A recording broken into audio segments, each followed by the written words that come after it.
Para sa inyo mga sir, sabi niya dito, late is late, walang excuse, you wanna what? Be there on time. Sa self-doing ka, respect other people's time. If you think, obviously, we're born traffic now, wake up early.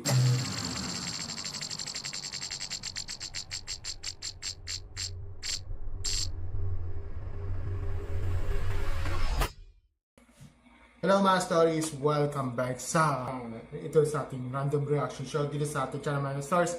Ako pala si Mike Ginaw at ngayon pag-usapan natin itong topic na simple no, pero nakakaputok na itong ulo na ito no, kasi yung pagiging late no, dahil yes, oo, may traffic yan sa given na yan no. Traffic tayo dito sa Pilipinas no, pero may hangganan din yung excuse dito no. So mga stories, no, according dito sa post nito, no, ito galing to sa Philippine Entertainment, no, basahin natin, no, ito. Ayan, para sa inyo mga stories, sabi niya dito, late is late, walang excuse, you wanna what? Be there on time. Sa self-doing ka, respect other people's time. If you think, obviously, we're born traffic now, wake up early. So dito sa description, sa description, sabi niya dito, no, sa episode ng People Have Spoken, tinanong ang mga guests kung ano ang pinaka nakakainis na dahilan kapag 2 oras ng late ang ka-meeting. Nagbabahagi rin si Heart Evangelista na kanyang pananaw tungkol sa pagiging late sa trabaho. Ayon sa kanya, mahalagang maglaan ng oras para makaiwas sa traffic at igalang ang oras ng iba. Para kay Heart, magkaiba ang isang tunay na emergency sa paulit-ulit ng pagiging late.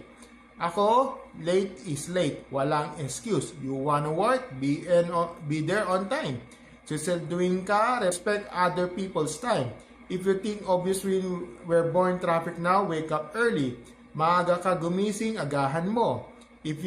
But if you're gonna give me a lousy excuse na traffic, na ganyan, wag na tayo magtrabaho. Okay. So, yan yung kanyang according yung kay Miss Heart. Okay. So, yan yung mga stories, no. Ang sa akin lang, ito sa akin lang. So, according sa post dito, no, una, no, tama si Heart dito. Agree ako doon. Okay. Agree ako sa principle. Oras ng ibang tao yan eh. Kung may meeting, let's say, 2 p.m. yon. O kaya if ever na 8 a.m. no? 8 a.m. maaga-aga, 8 a.m. na pasok mo, dapat 8 a.m. nandun ka na. Okay? O kaya much better na siguro natin na 7:30, 7:45 para makapag-relax ka, parang magpahinga ka na ng konti, no? Yung pahinga ka ng konti, ganito, ganyan. Okay yun. At least on time ka, no? Kasi, no? Hindi pwede yung parang 8 o'clock tapos ang dating mo 8:30, 9 o'clock, hindi pwede. Kasi yan eh.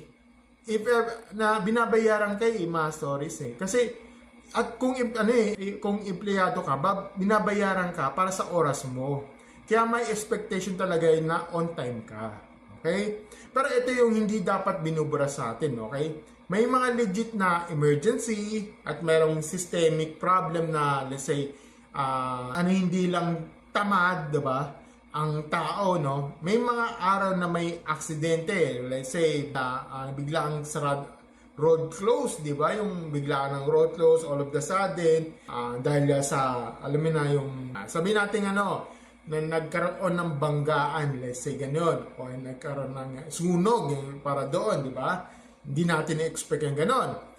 So, ngayon, mga stories, yung mga hindi mo kontrolado, no? Kaya para sa akin, mas ang tamang linya dito late is late. Pero hindi lahat ng late, pare-pareho ang bigat dito. Ang ayaw ko dito, mga stories, yung paulit-ulit na late, tapos parehong palusot. Yes, tama ka doon, yung sa strike, yun yung consider na yun. Baha, yun. May mga ganyan tendency, mga senaryo, no? Yung mga hindi mo kontrolado. Pero ang ayaw ko lang kasi yung paulit-ulit na late. Nangyari yan eh. Yung paulit-ulit na late tapos parehong palusot. Yung mga tipong alam mong 8 a.m. pasok mo, no, pero gigising ka 7:30. Tapos pagdating mo, sasabihin mo traffic. 'Di ba? Hindi na yan traffic yan. Diskarte at disiplina issue na yan. Ngayon, dun sa sa no choice na sinasabi ng karamihan, no. Kasi ito opinion ko kasi ito. Well, frankly speaking, no. Madalas hindi totoo yung no choice, no. Ang totoo kasi may choice, okay? Pero may kapalit. For example, isa. Malayo, mas maganda title / company, no. Mas magandang resume pero pagod at gastos ang commute. Okay? Ito naman, pangalawa, ito naman yung isang choice. Pangalawang choice. Malapit, mas practical, mas tipid, pero baka hindi kasing impressive sa iba. Well, parehong valid, no? Parehong valid. Ang hindi valid kasi dito yung pipiliin mo yung malayo tapos parang kasalanan pa ng mundo na traffic ka araw-araw. Alam mo na yan bago alam mo na yan kasi bago mo pinirmahan yan. At saka yung yung 2 hours na late sa meeting, para sa akin sobra na yan. Totoo yun. Yung 2 hours late meeting, for example yung let's say yung ang trabaho mo 8 a.m. tapos ang pasok mo 10 a.m. Hindi yan, para sa akin sobra na yan. Tapos araw-araw habit mo pa. Kahit di ba? Kahit anong traffic lang, bakit walang update, di ba? Bakit walang pasabi? Kasi sa professional setting, hindi lang on time ang batayan dito. Communication din. Okay? Kung malilate ka, mga stories, kung malilate ka, mag-message ka agad. Di ba? For example, dapat yung mga ganitong senaryo, dapat na-late ka dahil nga sa strike kuno or sa road close, message ka na agad. Even messenger or sa any kind of Viber, Telegram or something, di ba? Kailangan mag-message ka sa mga boss mo. Yun. At saka magbigay ka na ng realistic. For example, yung let's say yung mag-propose ka ng alternative. Online call, reschedule o ikaw mag-a-adjust sa iba. At saka isa pa, mga stories, may responsibilidad din yung management kung alam yung health traffic ang city. Okay? Bakit AM sharp lahat bakit 8 AM sharp lahat? Walang flexi, walang staggered hours. Walang remote option kung kaya naman. Hindi lahat. Pero sa mga industry na pwede, pero dapat, pinag-iisipan niya. Kasi time is money. Okay? Time is gold, time is money. At ang late na yan, hindi lang employee problem. Productivity problem din yan. Pero bilang individual, even din ako, okay? Ako din, kayo din, di ba? Simpleng ang rule ko, no? Kung alam mong 2 hours ang biyahe, huwag mong planuhin na 2 hours lang. Okay? Gawin mong 2 hours / buffer, no? Yung plus buffer. Kasi ang traffic kasi, hindi na bago sa akin, hindi na surprise sa akin yan eh. Normal na yan eh. Okay? This is the reality. Normal na talaga ang traffic dito eh. Masakit man, pero ito na yan eh. Reality na to. Tanggapin natin na traffic talaga in everywhere.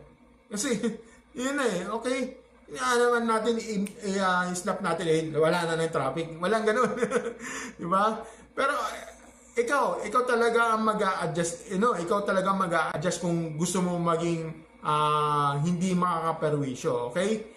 So, ang bottom line kasi dito, Masters, I respect Heartstake, no? Kasi pinapaalala niya yung basic, okay? Respeto sa oras, no? At pero ang mas mature na take dito ay may emergency at may habitual, okay? Kung minsan lang at may valid reason, yes, okay, sige, naiintindihan ko na, basta maayos yung communication at may accountability. Pero kung yung pagiging habit na yan, yung let's say yung late ka na bukas, tapos minsan nga araw-araw na yan, late na yan. May kilala akong ganyan. Okay, yung buti hindi siya hindi siya trabaho eh. Minsan no, yung usapan, laging late yan. May mga taong ganyan, ayoko ng ganyan ng tao eh. Kaya, ano yan eh, di na yan life happens eh. Life yan eh. Choice na yan. At kailangan nyo mong ayusin yan.